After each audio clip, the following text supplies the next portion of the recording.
Yes hello बच्चों, मैं हूं आपका मैथ्स गुरु नरेंद्र सैनी। जैसा कि पिछले वीडियो में हमने पढ़ा, एक्सरसाइज के बारे में अपन ने सब कुछ एक्सप्लेन कर लिया और मैंने कहा था कि मैं अगले वीडियो में एक्सरसाइज के ऊपर चलेंगे अपन, तो सीरीज को अपन आगे बढ़ाएंगे। तो अपन एक्सरसाइज पे चलते हैं। तो अपनी फर्स्ट एक्सरसाइज है एक्सरसाइज 1.1। एक्सरसाइज का फर्स्ट क्वेश्चन है, is 0 a rational number? Can you write it in the form p upon q where p and q are integers and q is not equal to 0?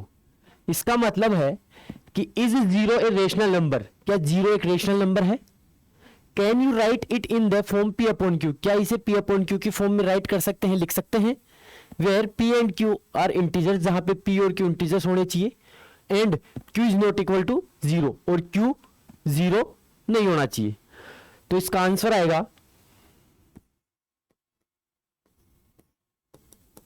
Yes 0 is a rational number.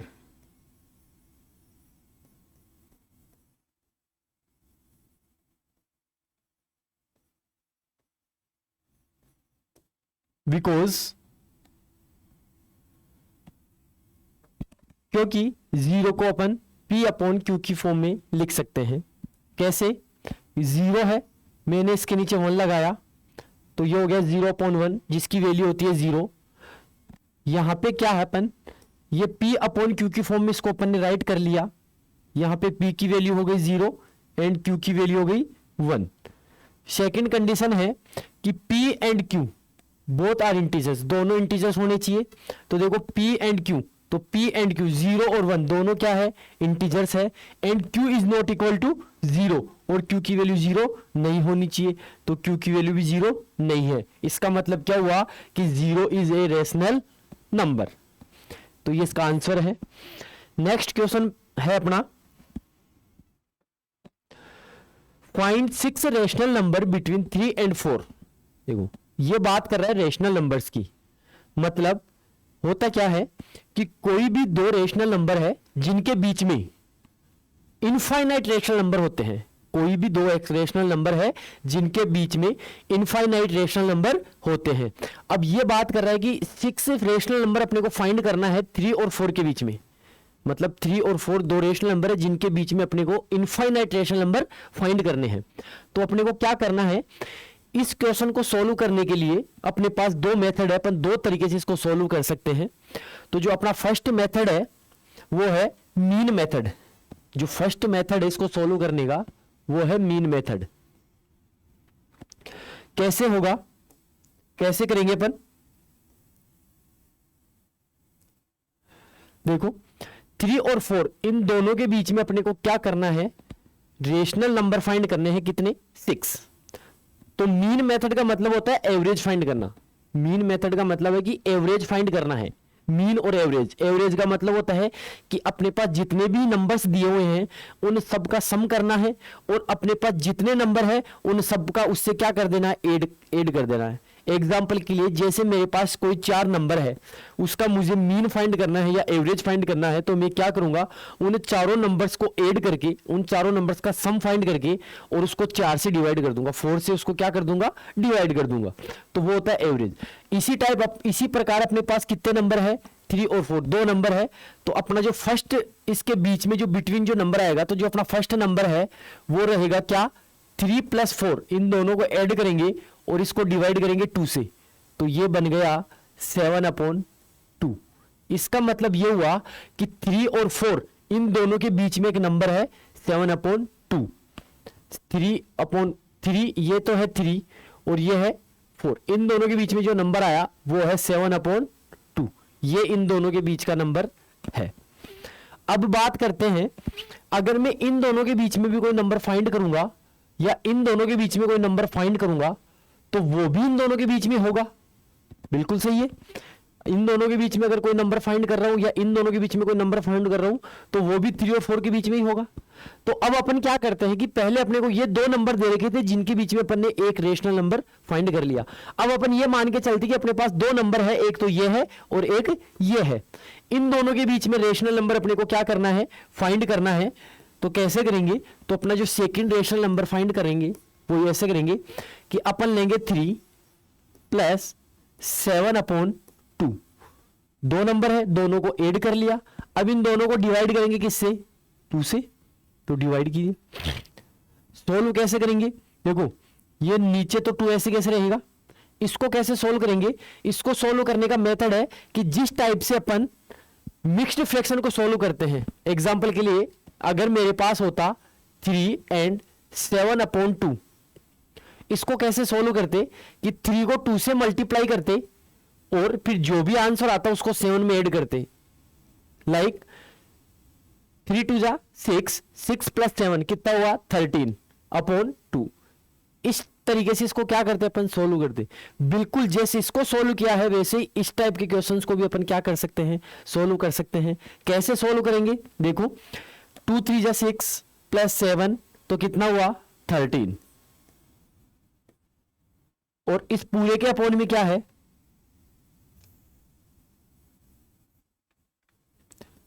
ये हो गया 13/2 और इस पूरे के upon में है 2। तो ये बन गया अपना जो नंबर है वो हो गया 13 और ये 2 क्या होगा, नीचे आ जाएगा।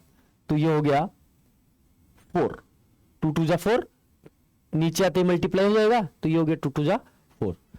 अब बात करते हैं थर्ड नंबर की। इन दोनों के बीच में जो थर्ड नंबर है वो कैसे फाइंड करेंगे। इसका मतलब ये हुआ कि इन दोनों के बीच में अपन एक नंबर और फाइंड कर लिया जो है 13/4। अब देखो अगर मैं कहूं कि मुझे इन दोनों के बीच में नंबर फाइंड करना है तो भी वो इन दोनों के बीच में होगा। तो अपना जो नेक्स्ट नंबर है वो कैसे फाइंड होगा, 7/2 प्लस 4। इसको डिवाइड करेंगे 2 से, क्योंकि अपने पास 2 नंबर है। अपन 2 नंबर्स का क्या निकाल रहे हैं, एवरेज निकाल रहे हैं, मीन निकाल रहे हैं, फाइंड कर रहे हैं। तो अपन क्या करेंगे, उसी प्रकार जैसे इसको सोल्व किया 2 4 आर 8, 8 प्लस 7 कितना हुआ 15/2 और इस पूरे के अपॉन में है 2। तो ये 2 नीचे आके मल्टीप्लाई हो जाएगा। तो ये हो जाएगा 15/4। इसका मतलब ये हुआ इन दोनों के बीच में जो नंबर आया वो है 15/4। तो हमने क्या किया, 3 और 4 के बीच में अपन ने 3 नंबर फाइंड कर लिए। अपने को करने कितने हैं 6। तो फोर्थ नंबर जो फाइंड करेंगे वो कैसे करेंगे, देखो फोर्थ वाला जो नंबर फाइंड करेंगे वो इस टाइप से करेंगे। या तो आप इन दोनों को ले सकते हो, इन दोनों के बीच में कोई नंबर फाइंड कर सकते हैं, या इन दोनों के बीच में कोई नंबर फाइंड कर सकते हैं, या इन दोनों के बीच में कोई नंबर फाइंड कर सकते हैं, या इन दोनों के बीच में कोई नंबर फाइंड कर सकते हैं। अगर इन दोनों के बीच में नंबर फाइंड करेंगे तो भी वो 3 और 4 के बीच में होगा। इन दोनों के बीच में फाइंड करेंगे तो भी वो 3 और 4 के बीच में होगा। इन दोनों के बीच में या इन दोनों के बीच में करेंगे तो भी वो 3 और 4 के बीच में ही होगा। तो अब अपन क्या करेंगे, अपन लेते हैं, हम लेते हैं 13/4 प्लस 7/2। इन दोनों के बीच में अपन फाइंड करेंगे 13/4 और 7/2, इनके बीच में एक नंबर फाइंड करेंगे। तो दोनों को ऐड करेंगे और किससे डिवाइड करेंगे, 2 से। देखो 2 से आपको हर बार डिवाइड करना है, क्योंकि अपन क्या कर रहे हैं, सिर्फ 2 नंबर को ऐड कर रहे हैं, मतलब 2 नंबर का मीन फाइंड कर रहे हैं। इसलिए अपने को क्या करना है, सिर्फ हमेशा 2 से ही डिवाइड करना है। कैसे सोल्व करेंगे, इस टाइप के क्वेश्चंस को कैसे सोल्व करते हैं, देखो इसको सोल्व करने के लिए 2 तरीके हैं। 13/4 प्लस 7/2। एक मेथड है कि सबसे पहले दोनों का क्या लेंगे, एलसीएम। दोनों का एलसीएम आ गया 8, सॉरी दोनों का एलसीएम आ गया 4।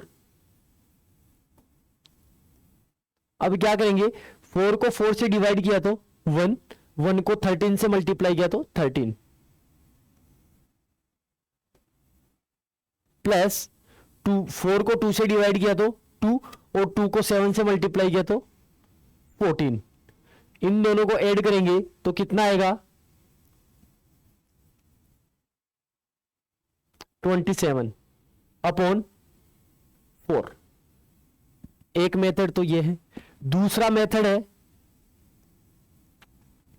13 अपॉन 4 प्लस 7 अपॉन 2। इस मेथड में आपको क्या करना है, किसी प्रकार का कोई एलसीएम नहीं लेना है, आपको सिर्फ क्रॉस मल्टीप्लाई करना है।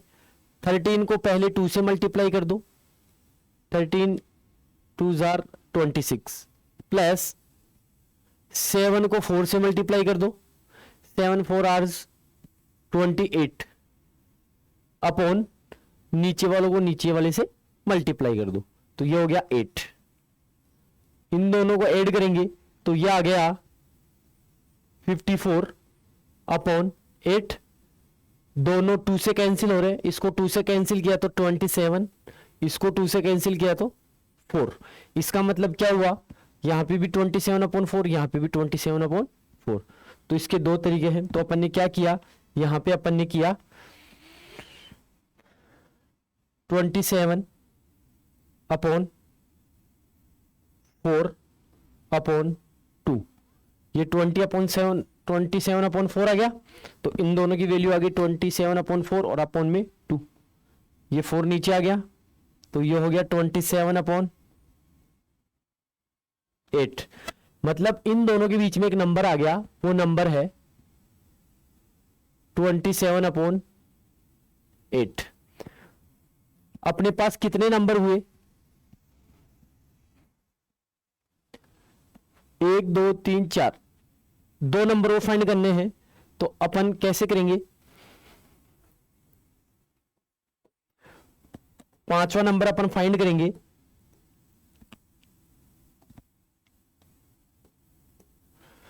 अब अपन ये दोनों नंबर लेंगे, 7 अपॉन 2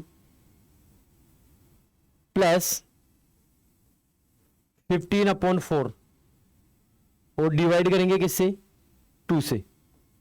वही मेथड है, 7 को 4 से मल्टीप्लाई किया तो 28 प्लस 15 को 2 से मल्टीप्लाई किया तो 13 अपॉन 2 को 4 से मल्टीप्लाई किया तो 8 और इस पूरे के अपॉन में है 2। ये हो गया 58 अपॉन 8 नीचे आ जाएगा, ये हो गया 16। इसको 2 से कैंसिल किया तो कितना आया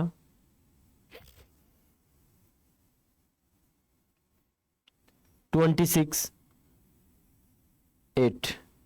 इसको 2 से कैंसिल किया तो 13, इसको 2 से कैंसिल किया तो 4। मतलब इन दोनों के बीच में जो नंबर आया वो है 13 अपॉन 4, 13 अपॉन 4। अपन ने कुल 5 नंबर इनके बीच में अपन ने क्या कर लिया, फाइंड कर लिया। अब एक 6 नंबर है लास्ट वाला, वो कैसे फाइंड होगा, देखो। अब अपन नंबर लेंगे 15 अपॉन 4 प्लस 4 अपॉन 2। इन दोनों के बीच में नंबर फाइंड करना है, तो ये दोनों नंबर लेंगे और 2 से इसको क्या कर देंगे, डिवाइड कर देंगे। सोल्व करेंगे, 4 को 4 से मल्टीप्लाई किया तो 16, 16 को 15 में ऐड किया तो 31 अपॉन 4 और इस पूरे के अपॉन में है 2, 4 नीचे आ जाएगा, तो ये बन गया 13 अपॉन 8, 31 अपॉन 8। तो इन दोनों के बीच में जो नंबर आया वो है 31 अपॉन 8। तो कुल मिला के अपन ने 3 और 4 के बीच में 13 upon 4, 27 upon 8, 7 upon 2, 13 upon 4, 15 upon 4, 31 upon 8, ये 6 नंबर अपन ने क्या करिए, फाइंड किए। ये 6 नंबर अपन ने क्या किए, फाइंड किए। इस तरीके से अपन फर्स्ट मेथड से इन दोनों के बीच में अपन क्या कर सकते हैं, 6 रेशनल नंबर फाइंड कर सकते हैं। इसका जो सेकंड मेथड है वो क्या है, देखो सेकेंड मेथड के लिए क्या करना है, अपने पास नंबर है 3 एंड 4। सेकेंड मेथड के लिए क्या अपने पास नंबर है 3 एंड 4, इसके बीच में अपने को 6 नंबर फाइंड करने हैं। ठीक है, तो सबसे पहले अपन क्या करेंगे, इन दोनों नंबर्स को P अपॉन क्यू की फॉर्म में कन्वर्ट करेंगे। तो P अपॉन क्यू की फॉर्म में कन्वर्ट करने के लिए अपन क्या करेंगे, दोनों के नीचे दोनों को 1 से डिवाइड कर देंगे। इसके बाद में क्या करना है, अपने को 6 रैशनल नंबर फाइंड करने हैं।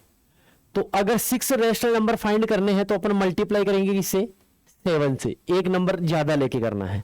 तो अपन इस दोनों फ्रैक्शंस को 7 से मल्टीप्लाई करना है। तो देखो 3 मल्टीप्लाई 7, 1 मल्टीप्लाई 7, 4 मल्टीप्लाई 7 और 1 मल्टीप्लाई 7।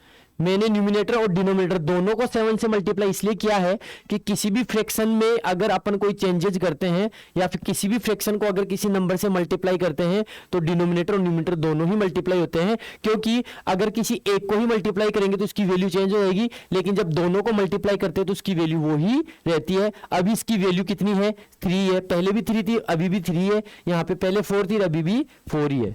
इसलिए अपन क्या करेंगे, न्यूमिनेटर और डिनोमिनेटर दोनों को अपन क्या करेंगे 7 से मल्टीप्लाई।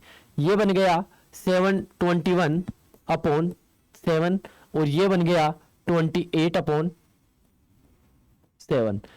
अभी भी इसकी वैल्यू 3 आएगी और इसकी वैल्यू क्या आएगी 4। इसका मतलब ये नंबर 3 है और ये 4 है।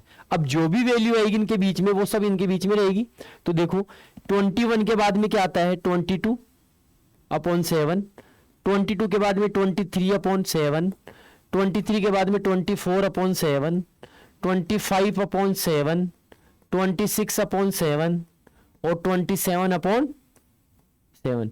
ये जो वैल्यू है ये 6 वैल्यू इन दोनों के बीच में, मतलब इन दोनों के मतलब किसके 3 एंड 4, इन दोनों के बीच में ये 6 रेशनल नंबर्स अपन ने क्या कर लिए, फाइंड कर लिए। इस टाइप से अपन, ये सेकंड मेथड है, इस टाइप से अपन क्या कर सकते हैं, दोनों रेशनल नंबर, दोनों नंबर्स के बीच में रेशनल नंबर फाइंड कर सकते हैं। इसके बाद में अपना जो अगला क्वेश्चन है वो है find 5 rational numbers between 3 upon 4 and 4 upon 5। इससे पहले वाला जो क्वेश्चन था उसमें क्या था, नॉन फ्रैक्शन नंबर था, इसमें किसी टाइप की कोई फ्रैक्शन नहीं है। अब जो क्वेश्चन है उसमें पहले से ही ऑलरेडी क्या है, ये फ्रैक्शनल नंबर है। तो इसके लिए अपन क्या करेंगे,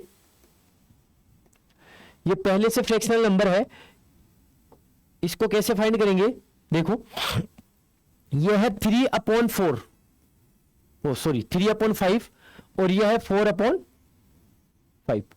सबसे पहले अपन ये देखेंगे कि जो भी फ्रैक्शन नंबर है वो उसका डिनोमिनेटर इक्वल है या इक्वल नहीं है। तो सबसे पहले ये देखेंगे कि डिनोमिनेटर इक्वल है, तो दोनों का डिनोमिनेटर इक्वल है। जब डिनोमिनेटर इक्वल है तो अपन क्या करेंगे, अपने को 5 रेशनल नंबर फाइंड करना है। तो अपन किससे मल्टीप्लाई करेंगे, 6 से। किससे मल्टीप्लाई करेंगे, 6 से। तो अपन क्या करेंगे, इसमें 6 से मल्टीप्लाई करने के लिए क्या किया, न्यूमिनेटर और डिनोमिनेटर दोनों को किससे मल्टीप्लाई कर दिया, 6 से मल्टीप्लाई कर दिया।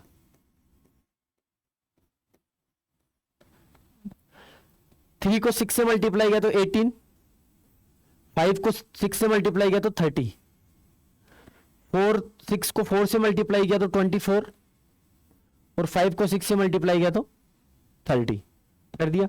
अब इन दोनों के बीच में देखो 18 के बाद में 19 upon 30, 20 upon 30, 21 upon 30, 22 upon 30, 21 upon 30, 22 upon 30, 1 2 3 4 5 6 number find हो गए। अपने को फाइंड कितने करने हैं, 5, तो कोई से भी 5 नंबर ले लेंगे अपन। इस टाइप से अपन क्या कर सकते हैं, दो रेशनल नंबर के बीच, कोई भी 2 रेशनल नंबर के बीच में इनफाइनाइट रेशनल नंबर फाइंड कर सकते हैं। अब इसका जो फर्स्ट मेथड था, फर्स्ट तरीके से मीन मेथड, उससे आपको करना है। अपना अगला क्वेश्चन है question number 4, state whether the following statements are true और false, give reason for your answer. मतलब आपको ट्रू और फॉल्स बताना है और अपने आंसर का रीजन भी बताना है। तो इसका फर्स्ट जो है वो है every natural number is a whole number. क्या प्रत्येक नेचुरल नंबर होल नंबर है? तो देखो नेचुरल नंबर क्या होता है, 1 2 3 4 5 इनफाइनाइट। होल नंबर है 0 1 2 3 4 5। तो ये बोल रहा है कि क्या प्रत्येक नेचुरल नंबर, ये सभी नंबर होल नंबर्स है, क्या ये सभी होल नंबर्स में मौजूद है? बिल्कुल है। तो इसका मतलब ये क्या हुआ, एवरी नेचुरल नंबर, सभी प्रत्येक नेचुरल नंबर क्या है, होल नंबर है। तो इसका मतलब ये क्या है, ट्रू। ये क्या है, ट्रू। ठीक है। इसके बाद में है अगला question, second number, every integers is a whole number. देखो इंटीजर्स क्या होते हैं, minus infinite, -3 -2 -1 0 1 2 3 infinite. Every integers, ये सभी इंटीजर्स है, is a whole number. Whole number क्या होता है, 0 1 2 3 4 इनफाइनाइट। एवरी इंटीजर्स, क्या ये सभी नंबर इसमें मौजूद है? नहीं है, क्योंकि इसमें सिर्फ पॉजिटिव नंबर है, ये नेगेटिव जो नंबर है वो इसमें मौजूद नहीं है। तो ये बोल रहा है कि प्रत्येक इंटीजर्स, हर एक इंटीजर्स होल नंबर है? नहीं है, बिल्कुल नहीं है। तो ये बात क्या है, फॉल्स। ये क्या है, फॉल्स। रीजन क्या देंगे, रीजन ये देंगे कि इंटीजर्स में नेगेटिव नंबर भी आते हैं, लेकिन होल नंबर में नेगेटिव नंबर नहीं आते हैं, इसलिए ये क्या है, फॉल्स है। अगला क्वेश्चन है, every rational number is a whole number. Every rational number is a whole number. अच्छा, रेशनल नंबर क्या होता है, पी वाई क्यू की फॉर्म में होता है, लेकिन होल नंबर क्या होता है, 0 1 2 3 4। ये भी पी वाई क्यू की फॉर्म में हो सकते हैं, ये भी पी अपॉन क्यू की फॉर्म में हो सकते हैं, बट इसमें पी अपॉन क्यू की फॉर्म का मतलब है कि 2/3 1/2 इस टाइप के नंबर भी इसमें क्या है, मौजूद है, लेकिन इस टाइप के नंबर इसमें नहीं आते हैं। इसलिए क्या हुआ कि every rational number is not a whole number, क्योंकि होल नंबर क्या होते हैं, 0 1 2 3 4 होते हैं, और जो रेशनल नंबर होते हैं वो पी अपॉन क्यू की फॉर्म में होते हैं। इसलिए ये बात क्या है, फॉल्स।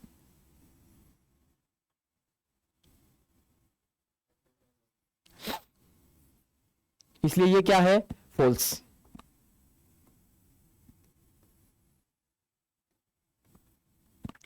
ठीक है। इसके बाद में है, ये अपनी एक्सरसाइज 1.1 कंप्लीट हो गई है। अब अपन चलते हैं नेक्स्ट स्टेप, एक्सरसाइज 1.2। इसका फर्स्ट क्वेश्चन है, state whether the following statements are true और फॉल्स, जस्टिफाई योर आंसर। मतलब आपको ट्रू और फॉल्स बताना है और अपने आंसर को जस्टिफाई भी करना है। इसका फर्स्ट ट्रू फॉल्स है, every irrational number is a real number. ये बोल रहा है कि क्या प्रत्येक इरेशनल नंबर रियल नंबर है, तो ये बात क्या है, ट्रू है। अच्छा, कैसे है, देखो मैंने रियल नंबर के दो टाइप बताए थे। रियल नंबर दो टाइप के होते हैं, रेशनल और इरेशनल। चाहे नंबर रेशनल हो चाहे नंबर इरेशनल हो, वो होगा तो क्या, रियल नंबर ही होगा। इसलिए ये बात क्या है, ट्रू। अगला है, every point on the number line is of the form root M where M is a natural number. ये बोल रहा है कि जो नंबर लाइन है, अपनी जो नंबर लाइन है, क्या इसका प्रत्येक पॉइंट, एवरी पॉइंट, जैसे मान लो ये हो गया 0, ये हो गया 1, ये हो गया 2, ये हो गया 3, ये हो गया 4, क्या इसका प्रत्येक नंबर रूट एम, ये जो अंडर रूट एम है, इस फॉर्म में होता है। ये हो गया रूट 1, ये हो गया रूट 4, ये हो गया रूट 9, ये हो गया रूट 10, ओ सॉरी रूट 16। क्या इसका प्रत्येक पॉइंट, इसके बीच में भी पॉइंट है, इसके बीच में भी पॉइंट है, इसके बीच में भी पॉइंट है, इसके बीच में भी पॉइंट है, क्या ये पॉइंट रूट एम की फॉर्म में है? ये तो रूट एम की पॉइंट एम की फॉर्म में हो गया, ये भी रूट एम की फॉर्म में हो गया, ये पॉइंट भी रूट एम की फॉर्म में हो गया, ये भी एम की फॉर्म में हो गया। अगला बोल रहा है कि M is a natural number, ये भी नेचुरल नंबर है सारे, लेकिन क्या इसके बीच का पॉइंट इस फॉर्म में है? नहीं है। तो इसका मतलब ये बात क्या हुई, फॉल्स। भाई every point on the number line इस फॉर्म में, नंबर लाइन का प्रत्येक पॉइंट इस फॉर्म में होता है, प्रत्येक पॉइंट नहीं होता है। तो ये बात क्या हो गई, false.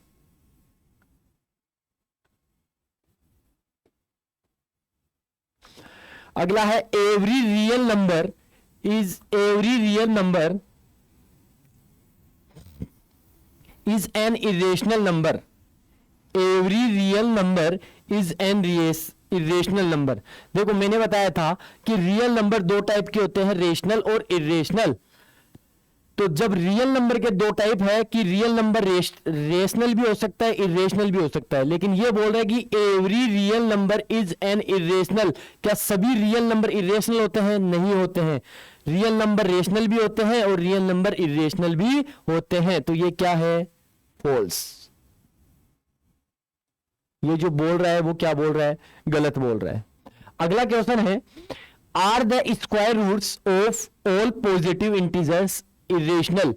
Are the square root of all positive integers, ये बोल रहा है कि सभी पॉजिटिव इंटीजर्स का स्क्वायर रूट, सभी पॉजिटिव इंटीजर्स उनका स्क्वायर रूट।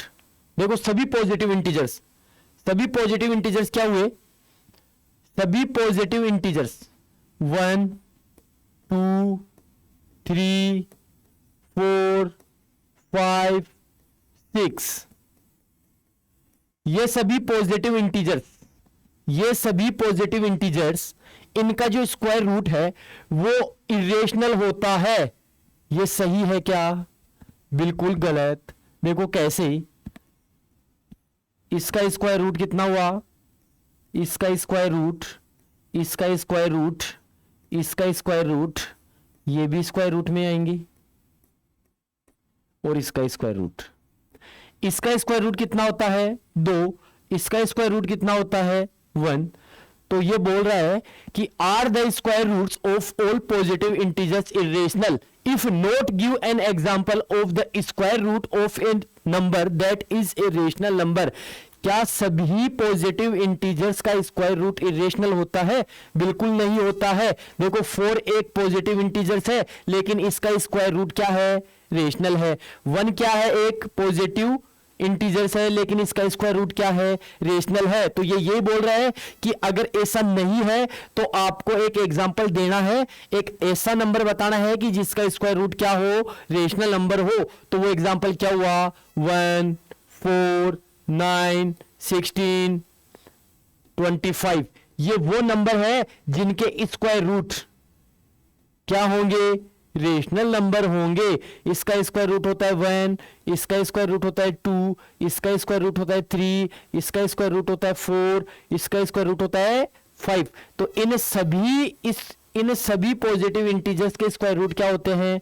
रेशनल नंबर होते हैं। लेकिन ये जो नंबर है इनके स्क्वायर रूट क्या होते हैं? इरेशनल है। तो अपना एग्जाम्पल, अपना आंसर क्या हुआ? 1 4, ये अपना आंसर है 1 4 9 16 और 15 इस क्वेश्चन का। समझ गए? बिल्कुल। आगे क्वेश्चन नंबर 3 है एक्सरसाइज 1.2 का। वो बोल रहा है, so how root 5 can be represented on the number line. Root 5 को नंबर लाइन पे रिप्रेजेंट करना है। ये मैंने आपको बताया था। देखो कैसे करना है। सबसे पहले आपको क्या लेनी है? एक लाइन लेनी है, नंबर लाइन। तो मैं नंबर लाइन ले लेता हूं एक। ये एक नंबर लाइन हो गई।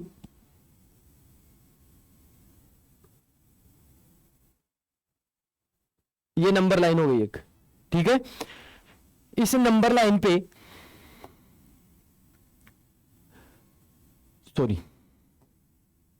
आपको क्या करना है? रूट 5 को रिप्रेजेंट करना है। रूट 5 को रिप्रेजेंट करने के लिए अपने को क्या चाहिए? एक पाइथागोरस थ्योरम अपन देखेंगे। तो पाइथागोरस थ्योरम के लिए क्या होना चाहिए? अगर मेरे पास बेस है 2 और परपेंडिकुलर है 1, बेस तो है कितना? 2 और परपेंडिकुलर है 1, तो ये क्या होगा? रूट 5 होगा। कैसे होगा? देखो मैंने बताया था h इक्वल टू क्या होता है? B square plus P square. मतलब हाइपोटेनस, ये हाइपोटेनस हो गया, ये राइट एंगल। राइट एंगल के सामने वाली साइड, अपोजिट साइड क्या होती है? हाइपोटेनस। तो hypotenuse is equal to root B square plus B मतलब बेस, बी मतलब परपेंडिकुलर। ये बेस हो गया और ये परपेंडिकुलर हो गया। इसका स्क्वायर करेंगे, बी का स्क्वायर मतलब 2 का स्क्वायर प्लस 1 का स्क्वायर। 2 का स्क्वायर हो गया 4, प्लस 1, 4 प्लस 1, तो ये बन गया √5। मतलब √5 के लिए बेस तो होना चाहिए 2 और परपेंडिकुलर क्या होना चाहिए 1, इसलिए ये क्या आएगा √5 आएगा।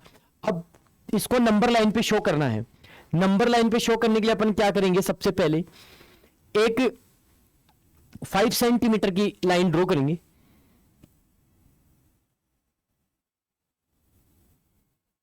ये 5 सेंटीमीटर की एक लाइन अपन ने क्या कर ली, ड्रॉ कर ली। अब क्या करेंगे, ये 5 सेंटीमीटर हो गई, इसको नाम दे लिया ए, ये है बी, हो गया। मैंने बताया था कि सबसे पहले जो भी रूट में दे रखा है उतने सेंटीमीटर के अपन लाइन ड्रॉ कर लेंगे। इसके बाद में क्या करना है, यहां से एक लाइन और ड्रॉ करनी है 1 सेंटीमीटर की।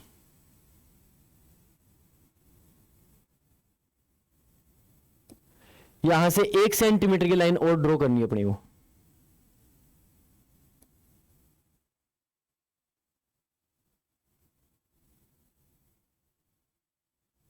ये 1 सेंटीमीटर की अपन ने लाइन और ड्रॉ कर ली, ठीक है। यहां से यहां तक ये जो डिस्टेंस है ये है 5 सेंटीमीटर, मतलब 5 यूनिट। और यहां से यहां तक जो है वो है 1 सेंटीमीटर, 1 यूनिट। तो ये जो टोटल है, ये टोटल कितनी है, यहां से यहां तक ये टोटल हो गए 6 यूनिट, ठीक है। यहां से यहां तक 5, यहां से यहां तक 1, तो टोटल हो गई 6। अब क्या करेंगे, मैंने आपको बताया था कि ये जो अपन ने यहां से यहां तक 6 या इसका हाफ करेंगे, इसका हाफ हो गया अप्रोक्स, यहां पे ये इसका हाफ हो गया। यहां से यहां तक, यहां से यहां तक और यहां से यहां तक ये हाफ हाफ हो गया। तो इसको अपन क्या लेंगे, एक रेडियस मान के चलेंगे, और रेडियस मान के इसका क्या कर देंगे अपन, एक हाफ सर्कल ड्रॉ कर देंगे। हाफ सर्कल ड्रॉ करने के बाद क्या करेंगे, हाफ सर्कल ड्रॉ करने के बाद इस पॉइंट पे, ये जो पॉइंट है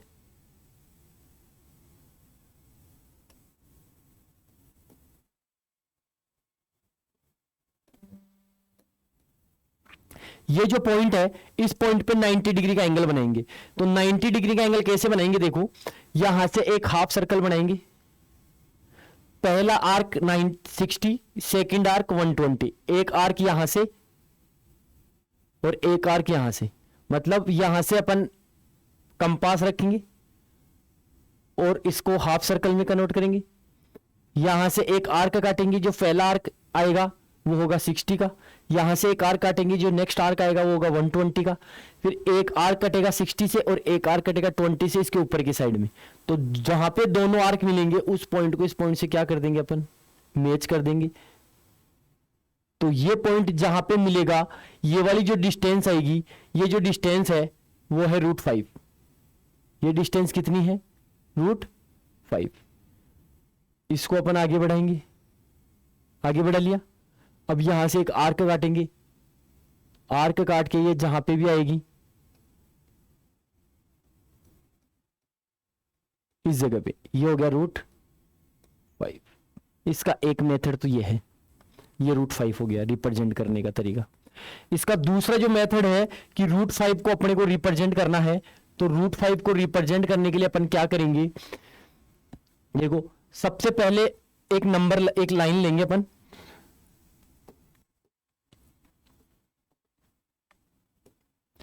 एक लाइन ड्रॉ करेंगे। ये अपनी नंबर लाइन हो गई, ये अपनी क्या हो गई, नंबर लाइन।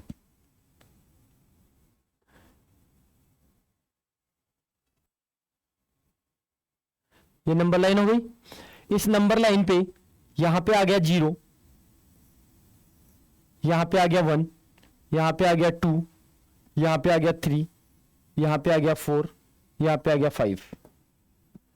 अपने को पता है ये है √1, ये है √2, ये है ये है √4, ये है √9, ये है √16 और ये है √25। मतलब √1 की वैल्यू 1, √4 की वैल्यू 2, √9 की वैल्यू 3, √16 की वैल्यू 4 और √25 की वैल्यू 5। अपने को √5 को क्या करना है, रिप्रेजेंट करना है। तो इसका मतलब अपने को पता है कि √5 कहां पे आएगा, इन दोनों के बीच में आएगा, क्योंकि √4 के बाद में √5, 6, 7, 8, तो वो कहां पे आएगा, 2 और 3 के बीच में आएगा। मैंने बताया कि पाइथागोरस थ्योरम जब अपन √5 को अपन करेंगे तो अपने पास बेस तो होना चाहिए 2 सेंटीमीटर या 2 यूनिट, और जो परपेंडिकुलर है वो होगा 1 यूनिट। तो अपना जो हाइपोटेनियस वो कितना आएगा, 5 आएगा। ठीक है, इसके अकॉर्डिंग यहां से यहां तक ये अगर मैं बेस मानता हूं 2 से 0 से 2 तक ये बेस है, ये क्या है, बेस। अब यहां से यहां तक 1 है, तो इसके ऊपर मैं क्या करूंगा, एक 1 सेंटीमीटर की लाइन ड्रॉ करूंगा। एक 1 सेंटीमीटर की लाइन क्या करूंगा, ये 1 सेंटीमीटर की एक मैंने लाइन ड्रॉ कर दी। ठीक है, ये हो गया 2 और यहां से यहां तक हो गई 1 यूनिट। ये कितनी हो गई, 1 यूनिट। ठीक है, अगर मैं इसको इससे मिलाऊंगा, ये जो लाइन मैंने ड्रॉ करी है ये हमेशा 90 डिग्री पे ड्रॉ करनी है। मतलब किस पे करनी है, 90 डिग्री पे। मैं एक बार आपको बता देता हूं कि 90 डिग्री का एंगल यहां पे कैसे बनाएंगे वापस से। हाँ देखो, यहां से यहां तक ये बेस हो गया अपना, ये क्या हो गया अपना, बेस हो गया। यहां से यहां तक ये जो डिस्टेंस है ये है अपनी 2 यूनिट। ये डिस्टेंस कितनी है, 2 यूनिट। अपने को इस पॉइंट पे क्या करना है, एक 90 डिग्री का एंगल बनाना है। कैसे बनाएंगे, यहां पे कंपास रखेंगे, उसको अपनी मर्जी से थोड़ा बहुत उसको ओपन कर लेंगे। ओपन करने के बाद क्या करेंगे, एक हाफ सर्कल बनाएंगे। हाफ सर्कल बना दिया। अब क्या करेंगे, एक यहां से आर्क काटना स्टार्ट करेंगे। यहां से क्या काटेंगे, आर्क काटेंगे। तो जो फर्स्ट आर्क यहां से कटेगा वो आएगा 60 डिग्री पे। फिर एक 60 डिग्री के वाले पॉइंट से एक आगे काटेंगे, वो आएगा 120 डिग्री पे। अब क्या, ये तो हुआ 60 डिग्री और ये 120 डिग्री। अब एक आर्क 60 डिग्री से ऊपर की तरफ और एक आर्क 120 से ऊपर की तरफ। तो यहां पे दोनों आर्क आपस में क्या करेंगे, क्रॉस करेंगे। तो अब क्या करेंगे, इस क्रॉस पॉइंट को इससे क्या कर देंगे, मैच कर देंगे। मैच कर दिया। तो ये जो लाइन है, इस क्रॉस पॉइंट को यहां पे इससे क्या कर देंगे अपन, मैच कर देंगे। अब अपने को क्या करना है, 1 सेंटीमीटर, ये बेस हो गया यहां पे। अब इसके ऊपर 1 सेंटीमीटर का आर्क और काटना है। इसके ऊपर अपने को क्या करना है, 1 सेंटीमीटर का आर्क और काटना है। तो ये मान लो कि यहां पे 1 सेंटीमीटर का आर्क ये मैंने काट दिया। आर्क मतलब यहां पे कंपास रखना है और 1 सेंटीमीटर ओपन करके और एक मार्क आर्क कर देना है। ये यहां से यहां तक हो गया 1 सेंटीमीटर, यहां से यहां तक ये हो गया 1 यूनिट। ये हो गया 1 यूनिट, 1 सेंटीमीटर मान लो, 1 यूनिट मान लो। अब मैं अगर इसको इससे मिलाऊंगा, ये अपना राइट एंगल ट्राइंगल हो गया। मैं इसको इससे मिलाऊंगा तो ये जो वैल्यू है, ये वैल्यू क्या होगी, √5।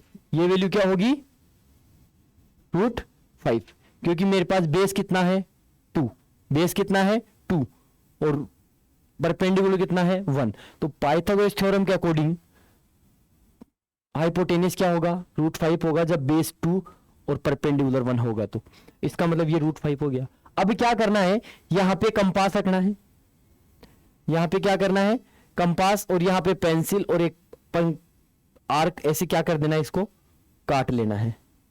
यहां पे कंपास रख के, यहां पे पेंसिल रख के और ऐसे इसको घुमा देना है आर्क को। जब इसको घुमाएंगे तो ये नंबर लाइन को इस जगह पे काट रहा है और ये पॉइंट हो गया अपना, ये जो पॉइंट हो गया वो हो गया अपना √5। मतलब अपन ने क्या किया, नंबर लाइन पे √5 को रिप्रेजेंट कर लिया। तो √5 कहां पे आया, 2 और 3 के बीच में, क्योंकि 2 की वैल्यू होती है √4 और 3 की वैल्यू होती है √9। तो जो √5 आएगा वो 2 और 3 के बीच में ही आएगा। ये है इसका सेकंड मेथड। इसके बाद में चलते अपन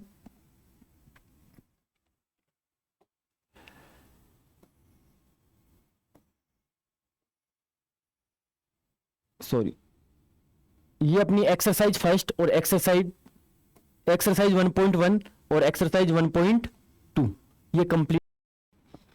हाँ, तो अब अपन चलते हैं एक्सरसाइज 1.3।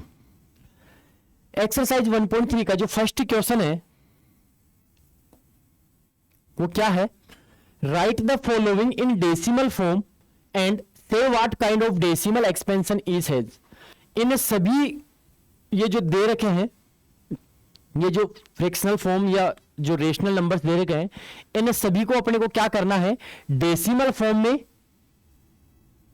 लिखना है। और दूसरा काइंड ऑफ डेसिमल एक्सपेंशन, उनके डेसिमल एक्सपेंशन का टाइप अपने को क्या करना है? बताना है। तो सबसे पहले है 36 अपॉन, फर्स्ट वाला जो है वो है 36 अपॉन 100। मतलब आपको क्या करना है? 36 को 100 से डिवाइड करना है। डिवाइड कैसे करेंगे? 100, 10, 100, 1000 इनसे डिवाइड करना बहुत इजी है।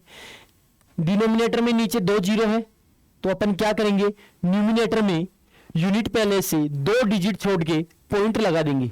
तो यूनिट पहले से अपन 6 और 3 दो डिजिट छोड़ दी, और 2 डिजिट छोड़ने के बाद अपन क्या कर देंगे? पॉइंट लगा देंगे, और यहां पे आ जाएगा 0। तो इसका जो डेसिमल एक्सपेंशन है वो क्या होगा? 0.36। तो ये किस टाइप का है? टर्मिनेटिंग।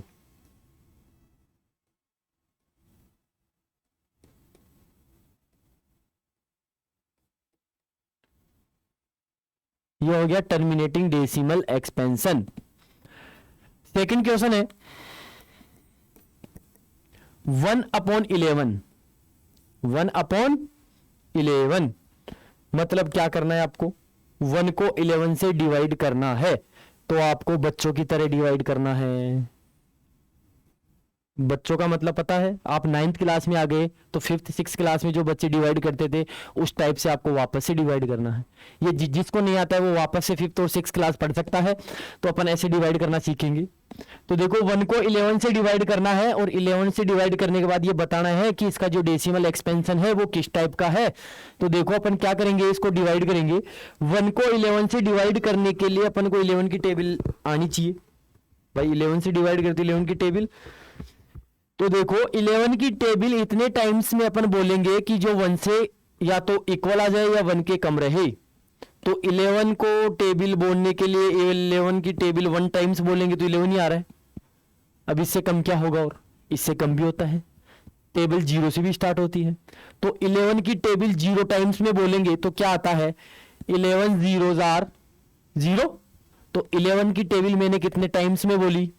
0 टाइम्स में, और मेरे पास वैल्यू क्या आएगी? 0। अब अपन क्या करेंगे? माइनस। जब इसको माइनस किया तो ये आ गया 1। अब इसके आगे डिवाइड करने के लिए अपने पास कोई नंबर नहीं है। तो जब ऐसी कंडीशन हो तो अपन क्या यूज करते हैं? डेसिमल यूज करते हैं। क्या यूज करते हैं? डेसिमल यूज करते हैं। अब डेसिमल जैसे ही ले लगाएंगे तो यहां पे अपन क्या लगा लेंगे? 0 लगा लेंगे। अब फिर से अब वही प्रोसेस करेंगे। 11 की टेबल इतने टाइम्स बोलेंगे कि वो 10 से ज्यादा नहीं जाए, 10 के इक्वल या 10 से कम रहे। तो इसके लिए अपन क्या करेंगे? देखो 11 की टेबल 1 टाइम्स बोलेंगे तो क्या आएगा? 11 ही आएगा। तो अपन क्या करेंगे? 11 की टेबल को बोलेंगे अपन कितने टाइम्स? 0 टाइम्स। तो 11 की टेबल 0 टाइम्स में बोलेंगे तो 11 0 आर 0। वापस से रिमाइंडर कितना आ गया? 10 आ गया। रिमाइंडर कितना आ गया? 10 आ गया। अब इसके बाद में अपने पास कोई डिजिट नहीं है तो अपन क्या करेंगे? यहां पे 0 लगा लेंगे, क्योंकि डेसिमल एक बार लगाने के बाद अपन 0 रिमाइंडर में 0 लगाते रहेंगे। अब क्या करेंगे? 11 की टेबल बोलेंगे 11 9s आर 11 की टेबल 9 टाइम्स बोलेंगे तो अपने पास आता है 99। रिमाइंडर बच गया 1।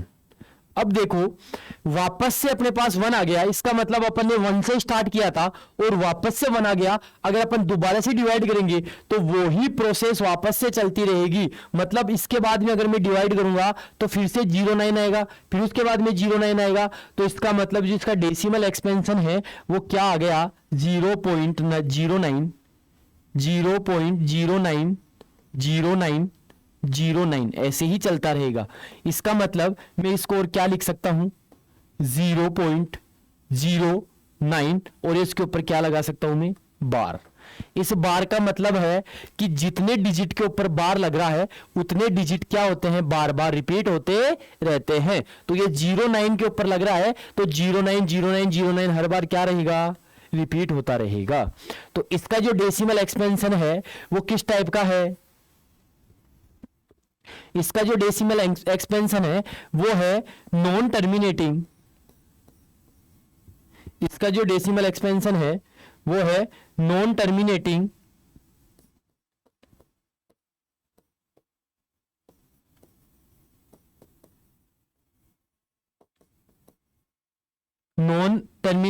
रिपीटिंग।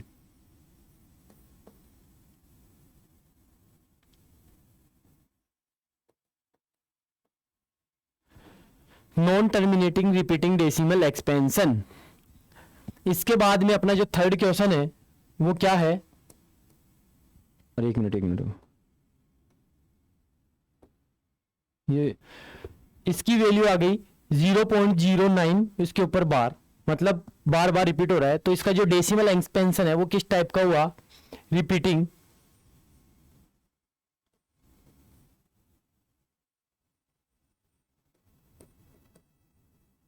नॉन टर्मिनेटिंग,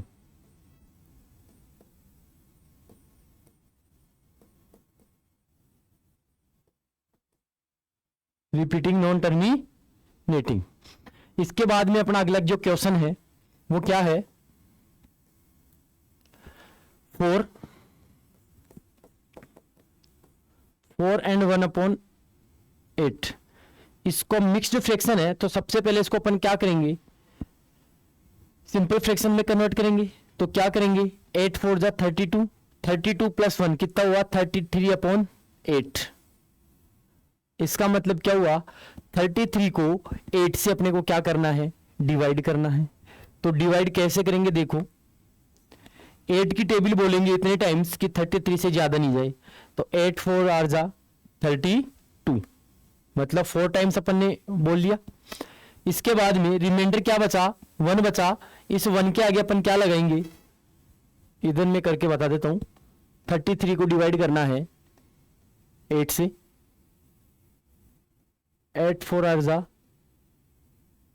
32, रिमाइंडर बच गया 1। अब इसका डेसिमल तो यहां पे क्या लगाएंगे, डेसिमल 0, 8 1 और 8, रिमाइंडर कितना बच गया 2, फिर से 0 लगाएंगे, 8 2 जा 16, फिर से 4 बच गया 0 और 8 5 आर जा 40, रिमाइंडर क्या आ गया 0। इसका मतलब इसका जो डेसिमल एक्सपेंशन है वो क्या आया, 4.125। मतलब डेसिमल के बाद में रिमाइंडर क्या आ रहा है, 0। रिमाइंडर क्या आ रहा है, 0। तो अगर किसी डेसिमल एक्सपेंशन में डेसिमल के बाद में रिमाइंडर 0 आता है तो वो कौन सा डेसिमल एक्सपेंशन होता है, टर्मिनेटिंग। तो ये भी कौन सा डेसिमल एक्सपेंशन है, टर्मिनेटिंग।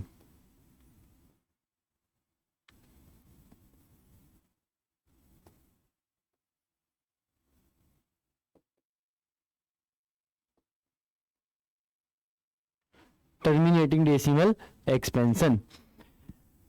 अब ये जो आगे वाले 3 क्वेश्चन है ये आपके लिए है, मुझे कमेंट बॉक्स में करके बताना इसका आंसर क्या आएगा, किस टाइप का टर्मिनेटिंग डेसिमल एक्सपेंशन है। अगला अपना जो क्वेश्चन है वो क्या है, you know that 1/7 is equal to 0.142857। Can you predict what the decimal expansion of 2/7, 3/7, 4/7, 5/7, 6/7 are without actually doing the long division? If so, how? कैसे, देखो क्वेश्चन क्या बोल रहा है कि यू नो दैट, कि हम जानते हैं कि 1/7 का जो डेसिमल एक्सपेंशन है वो क्या है, 0.142857 ये है। तो कैन यू प्रिडिक्ट, आपको ये प्रिडिक्ट करना है व्हाट द डेसिमल एक्सपेंशन, आपको ये प्रिडिक्ट करना है कि 2/7, 3/7, 4/7, 5/7 और 6/7 इनका डेसिमल एक्सपेंशन क्या होगा, लेकिन आपको लॉन्ग डिवीजन जो मेथड है, मतलब बच्चों की तरह अपन जो डिवाइड करते हैं उस टाइप से आपको डिवाइड नहीं करना है। वो प्रोसेस किए बिना ही आपको क्या करना है, ये इसके जो डेसिमल एक्सपेंशन इसको प्रिडिक्ट करके बताना है कि इन सभी का डेसिमल एक्सपेंशन क्या होगा। तो देखो इसमें एक हिंट दिया हुआ है। हिंट क्या है, study the remainders while finding the value of 1/7 carefully. इसका मतलब ये बोल रहा है कि जब आप 1 को 7 से डिवाइड करते हो तो जो रिमाइंडर आ रहा है उस रिमाइंडर को आपको केयरफुली क्या करना है, ऑब्जर्व करना है कि उसका रिमाइंडर क्या आ रहा है। इसका मतलब अपना जो आंसर है वो किसमें छिपा हुआ है, 1/7 का जो लॉन्ग डिवीजन है उसमें छिपा हुआ है।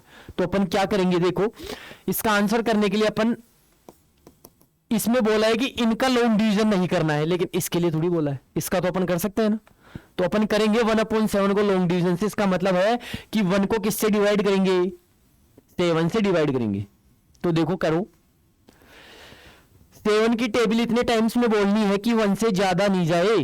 तो 7 0 आर, 7 की टेबल 0 टाइम्स में बोलने पे क्या आता है, 7 आता है, वो सॉरी 0 आता है। 7 की टेबल अपन 0 टाइम्स में बोलेंगे तो 0 आ गया, रिमाइंडर आ गया 1।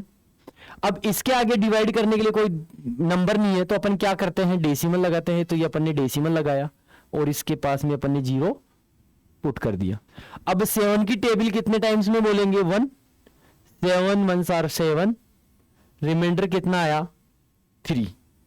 देखो बच्चों ये बोल रहा है कि आपको रिमाइंडर को केयरफुली ऑब्जर्व करना है। तो देखो यहां पे क्या आया, रिमाइंडर, रिमाइंडर का मतलब रिमाइंडर 3 आया। इसका मतलब क्या हुआ कि अगर मैं 7 को यहां पे देखो किससे डिवाइड कर रहा हूं, पहले 1 से कर रहा था, अब किससे कर रहा हूं, 3 से। मतलब अब 3 को किससे डिवाइड कर रहा हूं, 7 से। यहां पे 1 को डिवाइड किया 7 से, तभी तो ये आया। अब मैं किसको डिवाइड कर रहा हूं, 3 को 7 से डिवाइड कर रहा हूं, और यहां पे देखो क्या है, 3/7। मतलब 3/7 यहां से वैल्यू स्टार्ट होगी। यहां से क्या स्टार्ट होगी, वैल्यू स्टार्ट होगी। मतलब 3 को 7 से डिवाइड कर रहा हूं।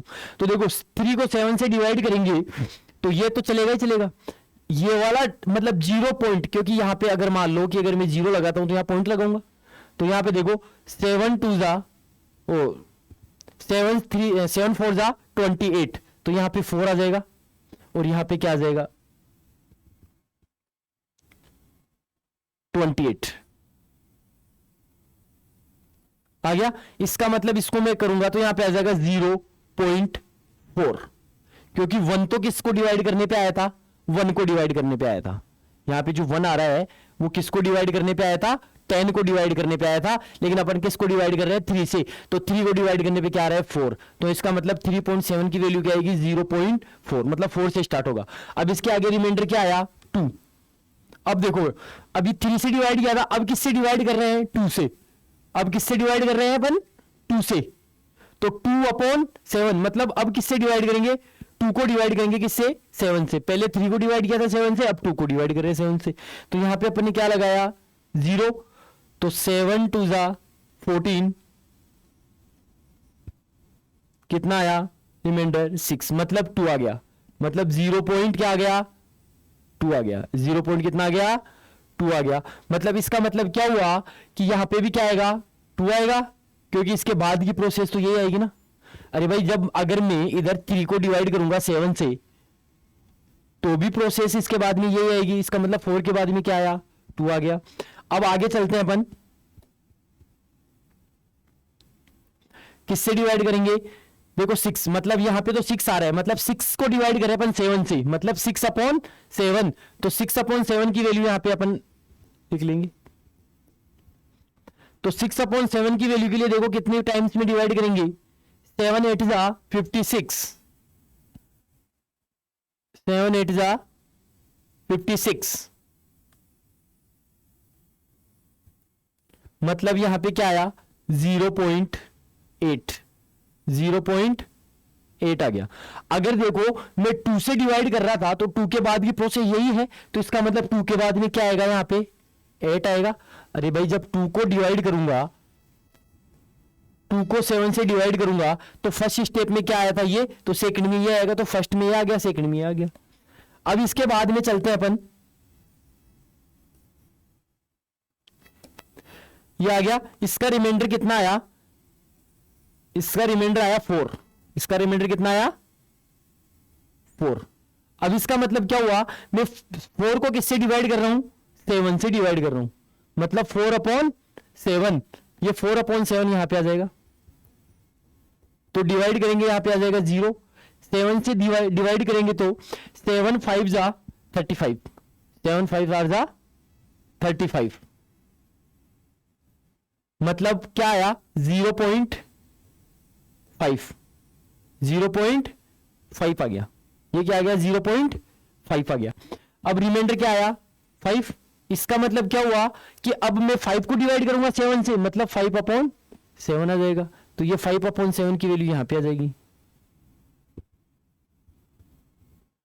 यहां पे आ गया 0, 7 7 आर जा 49, कितना आ गया 49, रिमाइंडर क्या आया 1 आया।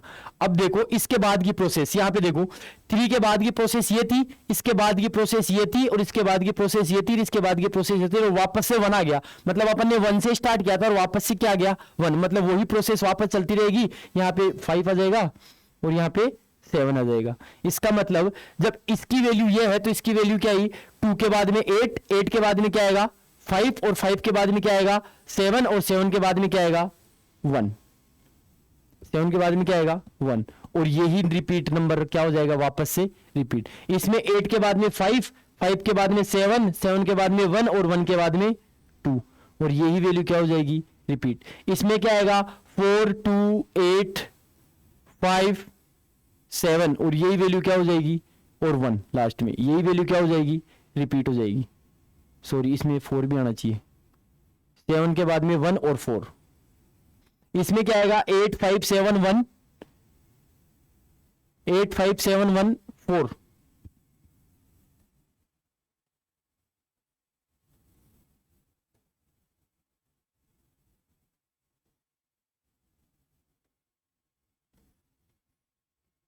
और उसके बाद में 2, ये वैल्यू रिपीट हो जाएगी। यहाँ पे 5 7 1 4 2 8, ये वैल्यू, मतलब क्या हुआ, ये जो अपनी वैल्यू है 1 4 2 8 5 7, तो अपन किसी भी नंबर को अगर 7 से डिवाइड करते हैं तो वो जो वैल्यू है वो इन्हीं नंबर्स में से रिपीट होती रहती है। देखो यहाँ पे देखो 3 को डिवाइड किया तो यही नंबर वापस से 4 से स्टार्ट होके 7 के बाद में वापस से 1 आ जाएगा। जब 2 से डिवाइड करेंगे तो 2 से स्टार्ट होके वापस से रिपीट हो जाएगा 7 के बाद में 1 4। फिर अपन 6 को डिवाइड करेंगे 7 से तो 8 से स्टार्ट करेंगे 8 5 7 1 4 2। फिर अपन किससे डिवाइड करेंगे 4 को डिवाइड करेंगे 7 से तो 5 से स्टार्ट करेंगे तो 5 7 1 4 2 8। मतलब यही वैल्यू बार बार क्या होती रहेगी रिपीट होती रहेगी। इसका मतलब अपन ने कोई लॉन्ग डिवीजन यहाँ पे इसमें काम में नहीं लिया, और जब अपन ने कोई लॉन्ग डिवीजन काम में नहीं लिया तो क्या आया, इसमें आ जाएगा 7 1 4 2 8 5, और यही वैल्यू वापस रिपीट हो जाएगी। मतलब अपन ने कोई लॉन्ग डिवीजन नहीं किया, सिर्फ अपन ने इसका लॉन्ग डिवीजन किया और इसी के लॉन्ग डिवीजन से अपन ने इसकी वैल्यू क्या कर ली फाइंड कर ली। ये अपना है क्वेश्चन नंबर 2। इसके बाद में है question number 3, express the following in the form P upon Q। मतलब इससे पहले वाला जो क्वेश्चन था उसमें क्या था कि किसी नंबर को किसी नंबर से डिवाइड करने पे अपने को डेसिमल एक्सपेंशन की वैल्यू फाइंड करनी थी। अब जो नेक्स्ट क्वेश्चन है उसमें आपको डेसिमल एक्सपेंशन दे रखा है, लेकिन आपको क्या करना है उस डेसिमल एक्सपेंशन को कन्वर्ट करना है P अपॉन Q की फॉर्म में। कैसे कन्वर्ट करेंगे, देखो सबसे पहला क्वेश्चन है अपना 0.6 और इसके ऊपर बार लगा हुआ है। इसका मतलब क्या हो गया 0.6666, ये बार बार चलता रहेगा, ये बार बार क्या रहेगा चलता रहेगा। ये फर्स्ट क्वेश्चन है अपना। इसको मैंने क्या कर लिया कि इक्वेशन में कन्वर्ट कर लिया, इसको x लेट कर लिया कि ये x के इक्वल है। मतलब ये जो वैल्यू है वो किसके इक्वल है x के इक्वल है, और मैंने इसको इक्वेशन नाम दे दिया फर्स्ट। इक्वेशन क्या नाम दे दिया फर्स्ट।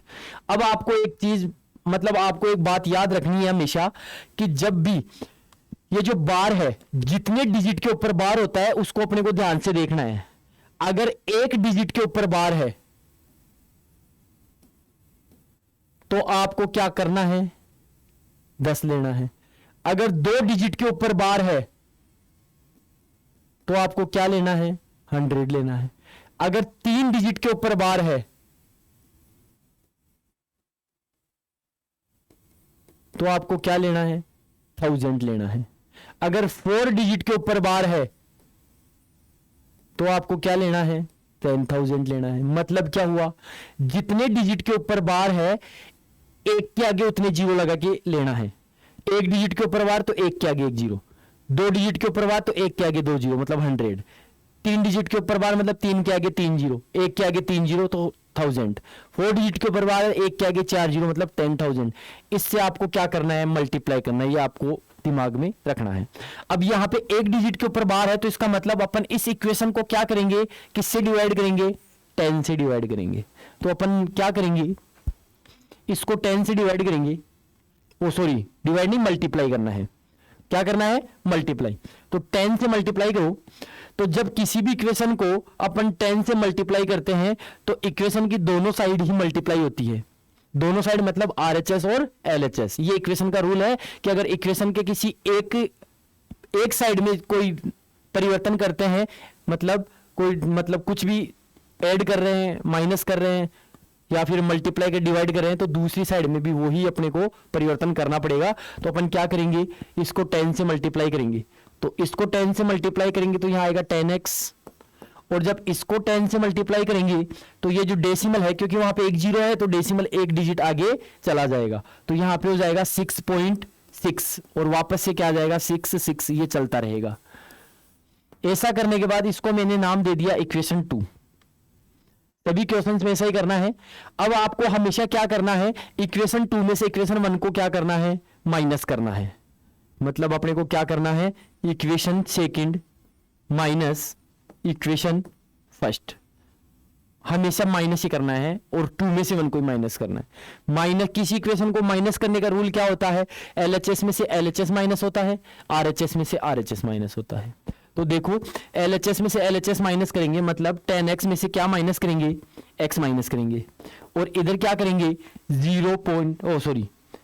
इधर LHS क्या है 6.666, इसमें से अपन माइनस करेंगे किसको 0.6666।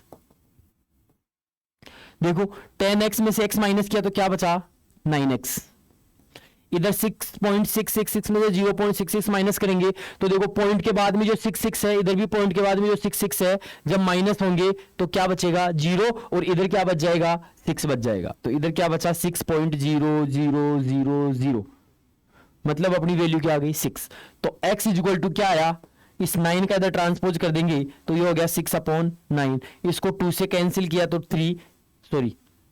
2 से नहीं 3 से, इसको 3 से कैंसिल करेंगे तो 2, और इसको 3 से कैंसिल करेंगे तो 3। इसका मतलब जो x की वैल्यू है वो क्या आ गई 2/3। और हमने क्या किया था स्टार्टिंग में, x को किसकी वैल्यू के इक्वल माना था, किसके लेट किया था 0.6 बार। इसका मतलब अगर मैं 2 को 3 से मल्टीप्लाई करूंगा तो मेरे पास वैल्यू यही आएगी। इसका मतलब अपन ने क्या किया, इस वैल्यू को P/Q की फॉर्म में क्या कर दिया, कन्वर्ट कर दिया। इसका मतलब क्या हुआ कि ये जो डेसिमल एक्सपेंशन है वो क्या है, रिपीटिंग नॉन टर्मिनेटिंग। और मैंने ये आपको बताया था कि रिपीटिंग नॉन टर्मिनेटिंग जो वैल्यू होती है उसको अपन P/Q की फॉर्म में क्या कर सकते हैं, कन्वर्ट कर सकते हैं, और इसलिए वो क्या होता है, रेशनल नंबर होता है। इसलिए ये नंबर क्या है, रेशनल नंबर है। ठीक है, हाँ। इसके बाद में है 0.47, देखो 0.47, अगला क्या है 0.47 और 7 के ऊपर बार है, मतलब एक डिजिट के ऊपर बार है। कितनी डिजिट के ऊपर बार है, सिर्फ एक ही डिजिट के ऊपर बार है। तो आपको क्या करना है, अगर एक डिजिट के ऊपर बार है तो सबसे पहले मैं क्या करूंगा, ये जो भी क्वेश्चन है इसको मैं x के इक्वल क्या कर लूंगा, लेट कर लूंगा। ठीक है, इसको मैं क्या लिख सकता हूं, इसको मैं लिख सकता हूं 0.47777, और मैंने इसको नाम दे दिया इक्वेशन फर्स्ट। मैंने नाम क्या दे दिया, equation first.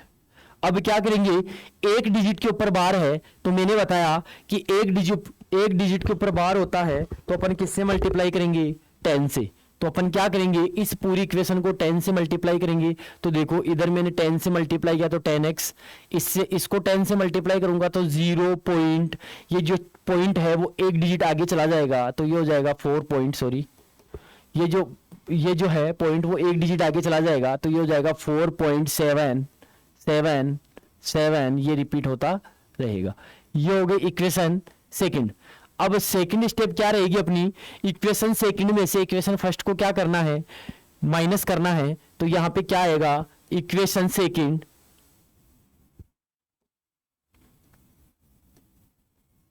Minus equation first, minus equation first, equation second में से फर्स्ट को माइनस। तो देखो इधर तो आएगा 10x माइनस एक्स, 10x में से x को माइनस कर दिया, LHS में से LHS और RHS में से RHS।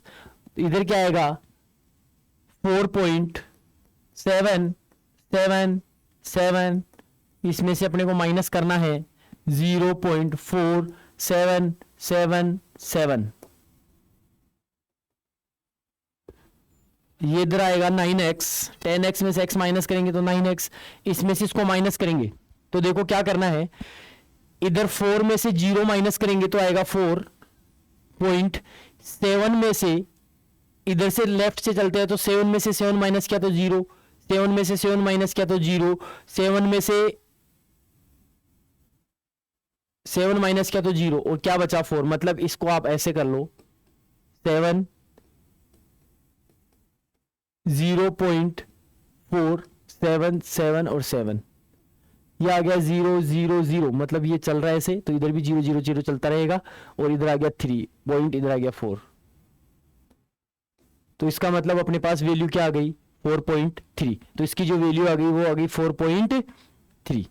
अब क्या करना है, x इक्वल टू इस 9 का उधर ट्रांसपोज कर देंगे तो ये हो गया 4.3 अपॉन 9। इस डेसिमल को जब अपन हटाएंगे तो डेसिमल के आगे एक डिजिट है, तो नीचे क्या लग जाएगा, एक 0 लग जाएगा।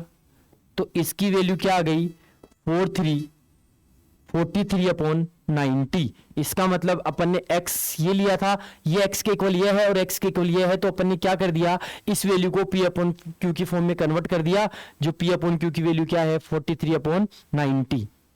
ठीक है, इस तरीके से। अगला अपना जो क्वेश्चन है, इसका जो अपना अगला क्वेश्चन है वो है 0.001, 0.001।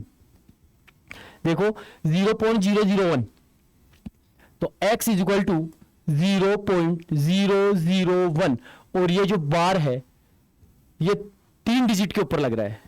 कितने डिजिट के ऊपर लग रहा है, 3 डिजिट के ऊपर। तो जब 3 डिजिट के ऊपर बार होता है तो आपको किससे मल्टीप्लाई करना है, 1000 से। किससे मल्टीप्लाई करना है, 1000 से। ये हो गई इक्वेशन फर्स्ट। इसका मतलब इसको मैं क्या लिख सकता हूं, सॉरी इसको मल्टीप्लाई करेंगे अपन 1000 से, तो ये हो जाएगा 1000x इज इक्वल टू, जब इसको 1000 से मल्टीप्लाई करूंगा तो ये जो डेसिमल है वो यहाँ पे 3 0 है, तो ये 3 डिजिट आगे आ जाएगा। तो 3 डिजिट आगे आने का मतलब यहाँ 1 के बाद में, तो 1 पॉइंट, फिर वापस से क्या आ जाएगा 0 0 1, और इसके ऊपर बार लग जाएगा वापस से। तो इसकी ये हो गई इक्वेशन सेकंड, ये हो गई इक्वेशन सेकंड। अब क्या करेंगे, equation second minus equation first, इधर आ जाएगा 1000x minus x, 1000x minus x is equal to 1.001 bar minus 0.001, और इसके ऊपर बार। इधर भी पॉइंट के बाद में 3 डिजिट इक्वल है, इधर भी 3 डिजिट और दोनों के ऊपर बार है। इसका मतलब इधर तो आ गया 999 x, इधर 1 में से इसको माइनस करेंगे तो ये आ गया 1, क्योंकि ये इसके बाद की वैल्यू इक्वल है तो वो तो हो जाएगी 0। तो यहां पे हो गया x is equal to 1 upon 999। ये किसकी वैल्यू आ गई, p P अपॉन Q की वैल्यू आ गई। इसका मतलब ये होगा कि अगर अपन 1 को 999 से डिवाइड करेंगे तो उसकी वैल्यू क्या आएगी 0.001 और इसके ऊपर बार, मतलब 0101, मतलब इसका क्या हुआ 0.001, फिर से 001, फिर से 001, यही क्या होता रहेगा, रिपीट होता रहेगा। ये इसको अपन ने P अपॉन Q के फॉर्म में क्या कर लिया, कन्वर्ट कर लिया। अपना अगला जो क्वेश्चन है वो है 0.999 in the form P upon Q। इसको P अपॉन Q की फॉर्म में क्या करना है, एक्सप्रेस करना है। ठीक है, मतलब P अपॉन Q की फॉर्म में क्या करना है, कन्वर्ट करना है। आर यू सरप्राइज्ड, क्या आप सरप्राइज्ड है बाय योर आंसर, क्या अपने आंसर से। जब आप इसको कन्वर्ट करोगे तो क्या आप अपने आंसर से सरप्राइज्ड होगे या नहीं रहोगे। With your teacher and class में discuss why the answer makes sense. इसका जो आंसर आएगा उसका क्या सेंस है, क्या मतलब है, वो आप अपने क्लास टीचर या उससे आपको करना है।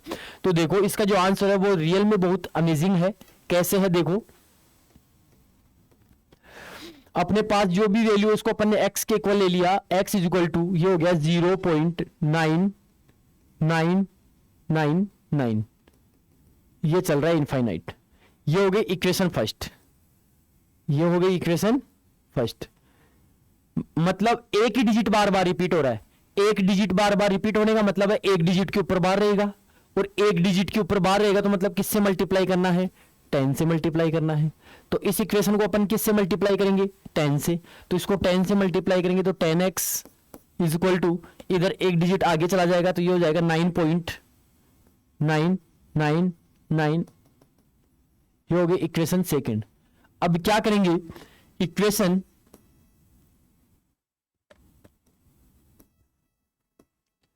Second minus equation first, LHS में से LHS माइनस करेंगे 10x माइनस x, और RHS में से RHS माइनस करेंगे, मतलब 9.999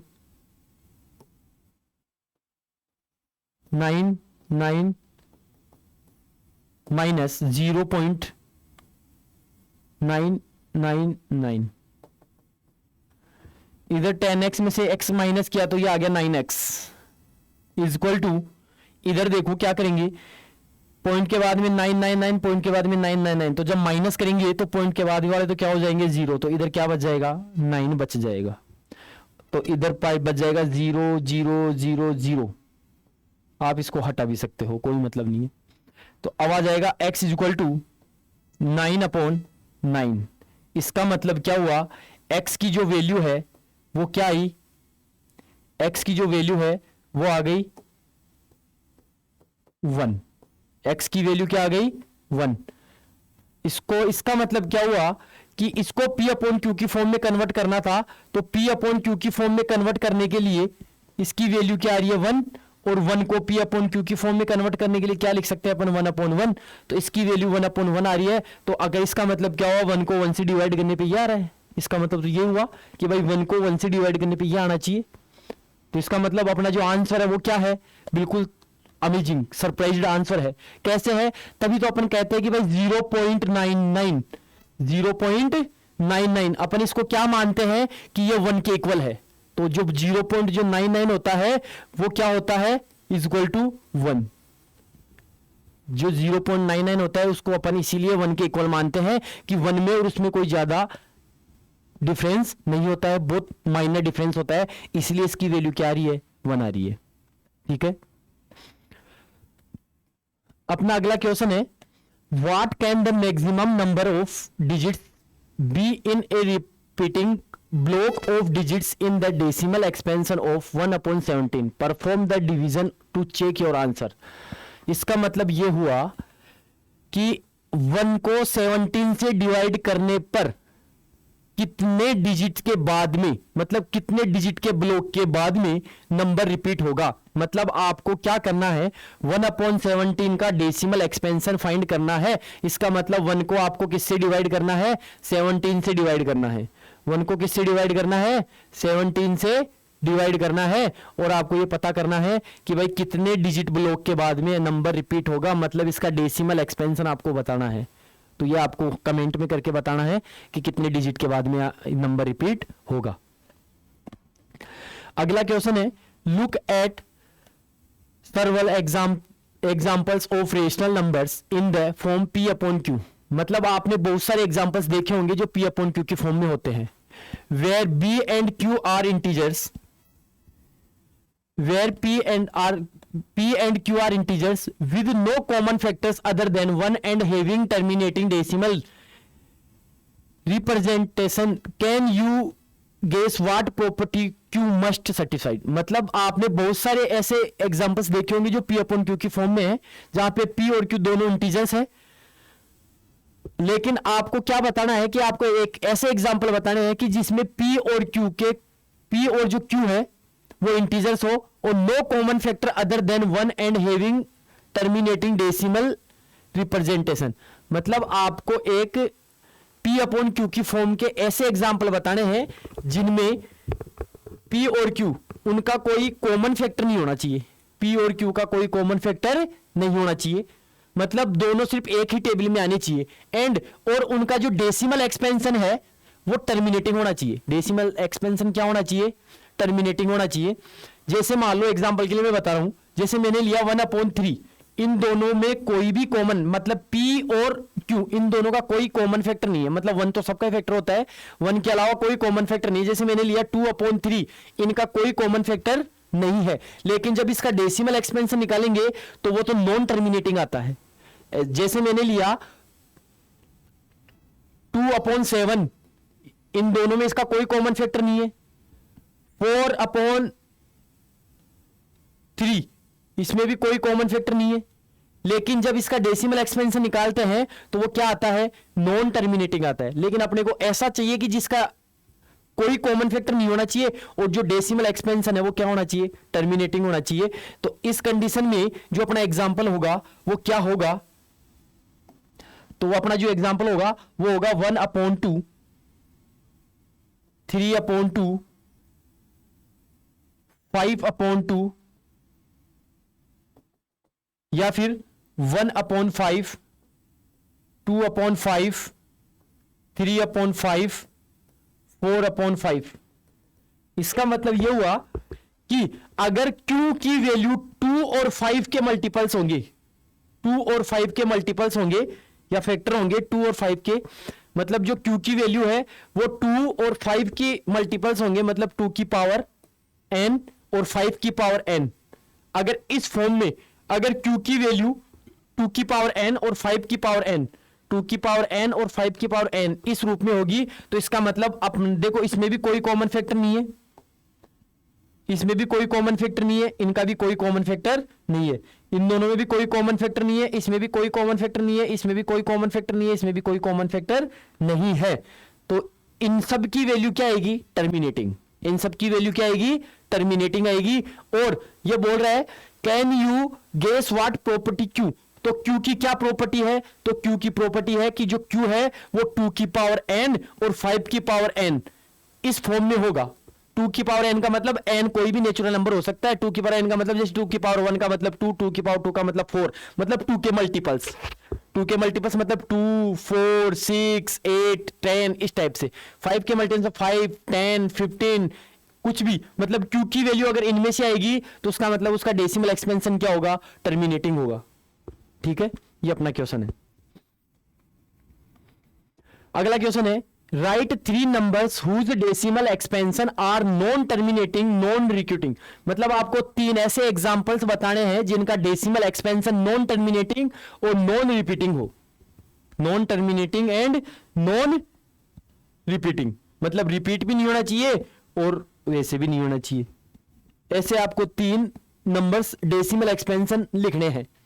तो देखो कुछ भी लिख दो। एक एग्जांपल के लिए 0.10100100 ऐसे चलता रहेगा। एक एग्जांपल हो गया। सेकंड एग्जांपल हो गया 1.123 1234 12345 इस तरीके से हो गया। अगला एग्जांपल हो गया 2.11 12 13 14 इस तरीके से हो गया। इसमें क्या है कि डेसिमल के बाद में कोई भी नंबर या डिजिट बार बार रिपीट नहीं हो रहा है, मतलब उसका पेयर एक ब्लॉक के रूप में, एक पेयर के रूप में रिपीट नहीं हो रहा है। यहां पे आ रहा है 10, फिर यहाँ पे 100, फिर यहाँ पे 1000, यहाँ पे आ रहा है 1 2 3 1 2 3 4 1 2 3 4 5, यहाँ पे 1 1 1 2 1 3 1 4, मतलब रिपीट नहीं हो रहा। तो ये सभी नंबर क्या है, नॉन टर्मिनेटिंग, नॉन रिपीटिंग। अगला क्वेश्चन है, find 3 different irrational numbers between the rational number 5/7। मतलब इसमें क्या करना है, अपन ने क्या किया था, एक्सरसाइज फर्स्ट जब अपनी 1.1 थी तो उसमें अपन ने 2 रेशनल नंबर्स के बीच में नेशनल नंबर्स फाइंड किया था। इसमें क्या करना है कि 2 रेशनल नंबर है, इनके बीच में इरेशनल नंबर फाइंड करने हैं। मतलब एक रेशनल नंबर है 5/7, एक रेशनल नंबर है 9/11। इन दोनों के बीच में अपने को क्या कर रहा है, इरेशनल नंबर फाइंड करना है। तो इसके लिए अपन क्या करेंगे, सबसे पहले इसका डेसिमल एक्सपेंशन फाइंड करेंगे। इसका डेसिमल एक्सपेंशन क्या आएगा, 0 पॉइंट, अपन ने पहले भी फाइंड किया था, मैं बता देता हूं कहां पे है, ये रहा, ये 5 है, इसका डेसिमल एक्सपेंशन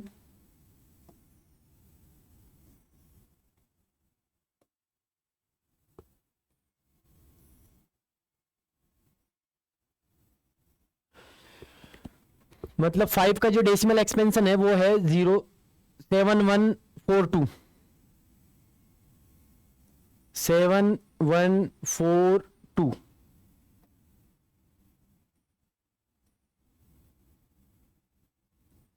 85, और ये रिपीट हो जाएगा।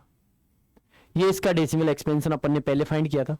इसका डेसिमल एक्सपेंशन क्या होगा, मतलब आपको फाइंड करना है, 9 को डिवाइड करना है 11 से। 0 टाइम्स में टेबल अपन ने काउंट करी तो ये आ गया 0, फिर आ गया 9, इसके बाद में डेसिमल यहाँ पे 0, 11 8 जा 88,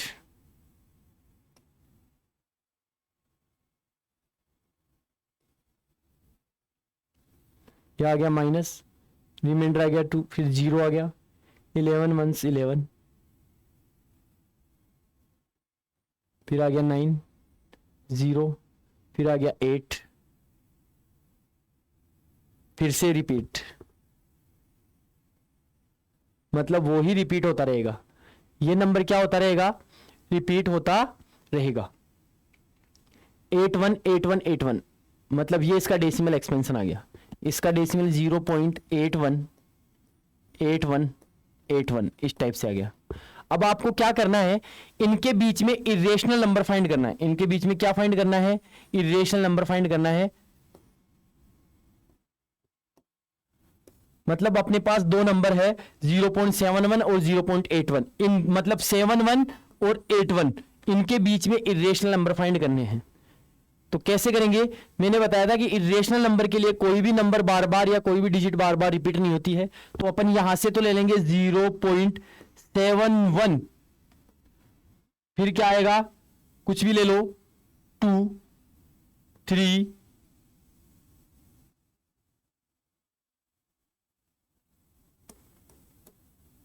यहां से ले लिया 71, फिर आ जाएगा 712, फिर आ जाएगा 7123, एक नंबर ये हो गया।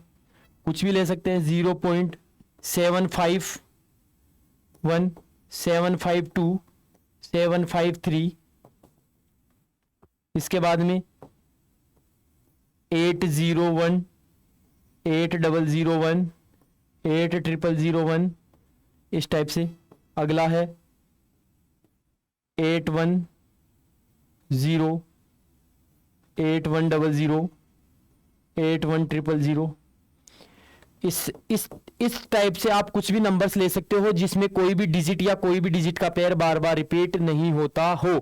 तो ये सभी नंबर क्या है, इरेशनल नंबर। ये सभी नंबर क्या है, इरेशनल नंबर। ये सभी इरेशनल नंबर है जो इसके और इसके बीच में है, क्योंकि यहाँ पे सीरीज क्या है 0.7 और यहाँ पे है 0.81। तो ये देखो 0.71758081, ये सब इसके बीच में ही है।